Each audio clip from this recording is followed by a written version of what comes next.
اس سال بھی عید الاضحیٰ کے موقع پر احمدی برادری کے افراد کے خلاف کم از کم 6 مقدمات میں 13 افراد کو نامزد کیا گیا اور لگ بھگ 7 گرفتار کیے گئے، جس کی وجہ تھی ان کا عید منانا یا قربانی کرنا۔ ان متاثرہ احمدی گھرانوں میں سے ایک کا تعلق فیصل آباد سے ہے، تاہم شناخت نہ ظاہر کرنے کی ان کی درخواست پر ہم خاتون کا فرضی نام شیلا استعمال کر رہے ہیں۔ ان کا کہنا ہے کہ عید پر پولیس کا چھاپا پڑنے کے بعد سے یہ گھرانہ خوف کے باعث خفیہ جگہ منتقل ہو گیا اور اب بھی وہ خوفزدہ ہیں۔ بہت مشکل تھا، لیکن ہمیں تو قانون کی طرف سے اجازت تھی کہ آپ گیٹ کے بند کر کے اپنے گھر کے اندر اسلامی شرع پر عمل کر سکتے ہیں، اس لیے ہم نے گیٹ بند کر کے قربانی کی۔ ہم تو بہت زیادہ خوفزدہ ہو گئے تھے، سمجھ نہیں آ رہی تھی کیا کریں۔ ایک چھوٹی بچی تھی ساتھ، وہ بھی بہت رو رہی تھی اس ٹائم، دودھ بھی نہیں تھا ہمارے پاس جب ہم نے گھر چھوڑا۔ لاہور بار ایسوسی ایشن اور گوجرا بار ایسوسی ایشن نے عید سے پہلے ہی مقامی پولیس سے درخواست کی تھی کہ عید کے موقع پر احمدی برادری کو نہ تو مساجد میں نماز ادا کرنے کی اجازت دی جائے اور نہ ہی قربانی۔ پاکستان میں ہمارے ساتھ طویل عرصے سے ہمارے حقوق پامال کیے جا رہے ہیں اور ہمیں زندہ رہنے کا کوئی حق نہیں دیا جا رہا۔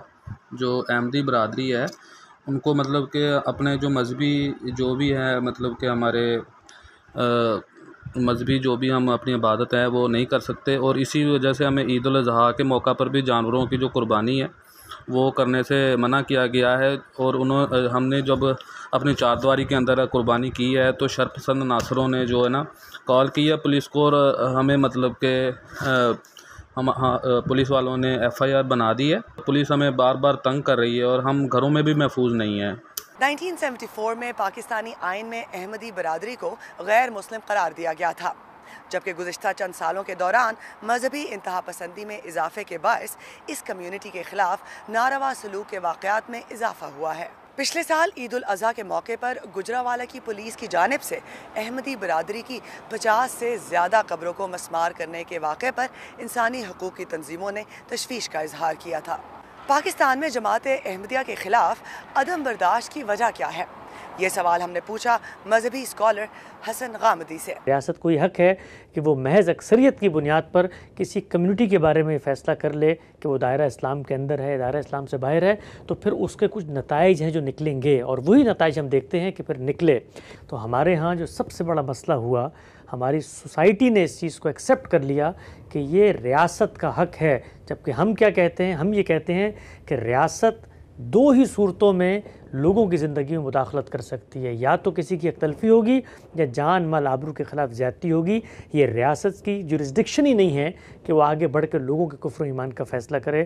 لہٰذا جو کچھ تصویر ہمیں نظر آتی ہے پاکستان میں، یہ مذہب اسلام کی تعلیمات کے بھی خلاف ہے۔ اسی طریقے سے خود ریاست کو وجود پذیر کرنے کے جو وجوہ اور اسباب ہوتے ہیں اس میں بھی ریاست نے اپنے حق سے تجاوز کیا۔ پاکستان میں احمدیہ کمیونٹی کے ساتھ امتیازی سلوک پر عالمی برادری بھی وقتاً فوقتاً تشویش کا اظہار کرتی نظر آ رہی ہے۔ حال ہی میں ریپبلکن جماعت کے کانگریس مین مائیکل میکال نے اس حوالے سے اپنے خدشات کا اظہار ایک ٹویٹ میں کیا۔ انہوں نے کہا کہ وہ پاکستان میں احمدی مسلمانوں کے خلاف بڑھتے ہوئے تشدد سے پریشان ہیں۔ ایک احمدی شخص کو مبینہ طور پر مسلم نام رکھنے کی وجہ سے گرفتار کیا گیا اور اس کے وکلا کو عدالت میں مارا پیٹا گیا۔ اس طرح کے ظلم و ستم کا سلسلہ بند ہونا چاہیے۔ احمدی جو اپنے ضمیر کے قیدی ہیں انہیں رہا کیا جائے۔ بین الاقوامی مذہبی آزادیوں کا جائزہ لینے والے امریکی کمیشن USCIRF نے سال 2022 کے لیے اپنی رپورٹ میں کہا تھا کہ پاکستان کے اندر سال 2021 میں بھی مذہبی آزادیوں کا گراف نیچے رہا۔